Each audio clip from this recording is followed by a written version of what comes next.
पिछले एक हफ्ते से माहौल बना था कि भाई फलाना खिलाड़ी खेलेगा, फलाना खिलाड़ी बाहर हो जाएगा, इसके साथ गलत होगा वो टीम में आ जाएगा। अब एशिया कप का स्क्वाड अनाउंस हो चुका है और क्लैरिटी जो है वो आ गई। सबसे पहले हाइलाइट्स बताते हैं कि इस एशिया कप के स्क्वाड की हाईलाइट क्या है।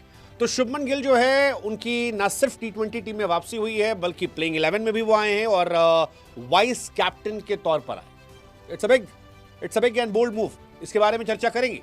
लेकिन हाईलाइट ये है कि श्रेयस अय्यर को जगह नहीं मिली।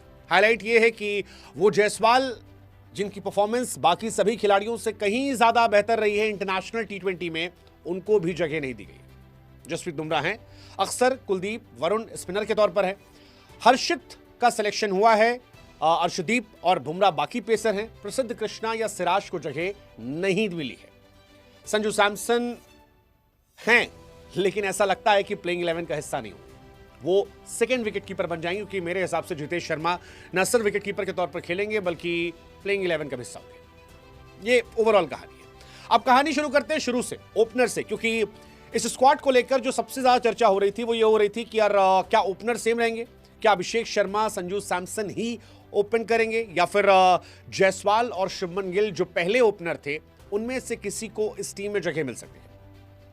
अभिषेक शर्मा को लेकर क्लैरिटी ये दी गई कि अभिषेक शर्मा जो है वो क्योंकि T20 वर्ल्ड कप के बाद सबसे ज्यादा स्ट्राइक रेट मेंटेन करते हैं, 199 के आसपास का स्ट्राइक रेट है, 200 के आसपास का, और गेंदबाजी भी करते हैं, तो ऐसे में आप उनको रिप्लेस नहीं कर सकते, वो खेलेंगे।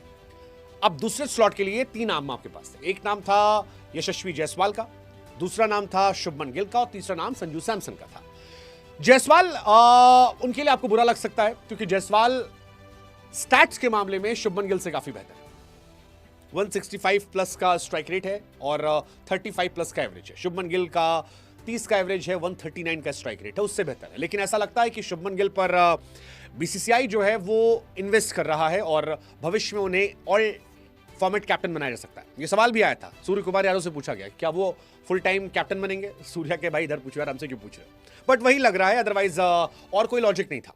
शुभमन गिल को लेकर मैंने पुराने वीडियोस में कहा था केवल 2 कहानी हो सकती, एक वो टीम में नहीं होंगे, उनकी टीम में जगह नहीं बनती है, या फिर वो आएंगे वाइस कैप्टन के तौर पर और सीधे प्लेइंग 11 में खेलेंगे। और यही हुआ है, या तो उनकी जगह नहीं बनती जो कि लॉजिकली नहीं बन रही है, या फिर BCCI उनके टैलेंट को इतना बैक करता कि नहीं ये once in a generational player है, हमें इस प्लेयर पर बहुत ज्यादा भरोसा है और हम ये मानते हैं कि लड़का हमारा फ्यूचर का कैप्टन है, इसलिए हम इन्वेस्ट कर रहे हैं और इसलिए चाहे जायसवाल हो या संजू सैमसन हो हम उनको साइड कर रहे हैं। अदरवाइज कोई लॉजिक नहीं है। जायसवाल मैंने पहले भी कहा स्टैट्स में बेहतर है, 36 का एवरेज है, शुभमन गिल के 30 के एवरेज से बेहतर है। शुभमन गिल और जायसवाल के स्ट्राइक रेट में काफी ज्यादा फर्क है। शुभमन 130 से 40 के स्ट्राइक रेट पे खेलते हैं, जायसवाल 160 से 180 के स्ट्राइक रेट पे खेलते हैं, तो जमीन आसमान का फर्क है। शुभमन T20 का हिस्सा नहीं रहे हैं लेकिन स्ट्रेट आए हैं, वाइस कैप्टन बने हैं और बैटिंग ऑर्डर में इसकी वजह से काफी चेंजेस होने वाले हैं क्योंकि इसका सबसे बड़ा असर यही होगा कि संजू सैमसन की जगह नहीं बनेगी। मैं ये मान के बैठा हूं कि संजू सैमसन शायद अब प्लेइंग 11 का हिस्सा नहीं है, unless and until Jaiswal, unless and until Shubman या अभिषेक में किसी को ड्रॉप किया जाता है, तबीयत खराब होती है। ये आप मान के चलो, ये पॉसिबल नहीं है।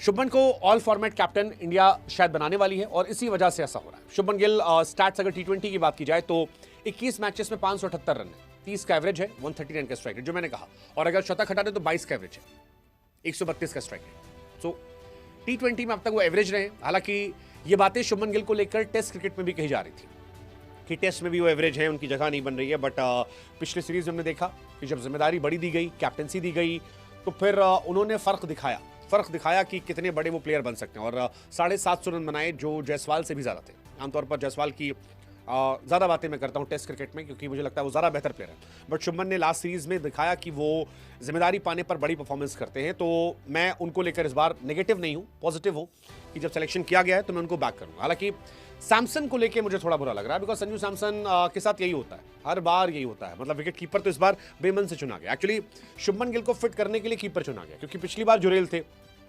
जुरेल की परफॉर्मेंस बहुत एवरेज रही है, तो जितेश शर्मा को लाया गया। अब जितेश शर्मा बैकअप कीपर भी नहीं थे क्योंकि पिछली बार बैकअप कीपर जुरेल थे, मेन कीपर संजू थे, लेकिन अब संजू जो है वो बैकअप कीपर बन जाएंगे क्योंकि संजू लोअर ऑर्डर में बैटिंग करते नहीं है, संजू टॉप ऑर्डर में बैटिंग करते हैं और टॉप ऑर्डर की बैटिंग बहुत क्लियर है।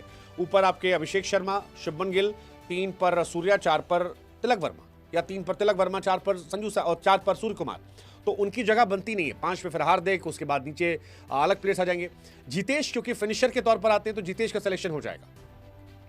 हालांकि यार संजू सैमसन के लिए आपको बुरा इसलिए पता बिकॉज उन्होंने कुछ गलत नहीं किया था। अगर आप देखो T20 वर्ल्ड कप के बाद से खिलाड़ियों के स्ट्राइक रेट क्या है, तो अभिषेक शर्मा का 193 का स्ट्राइक रेट है, ऑलमोस्ट 194 का।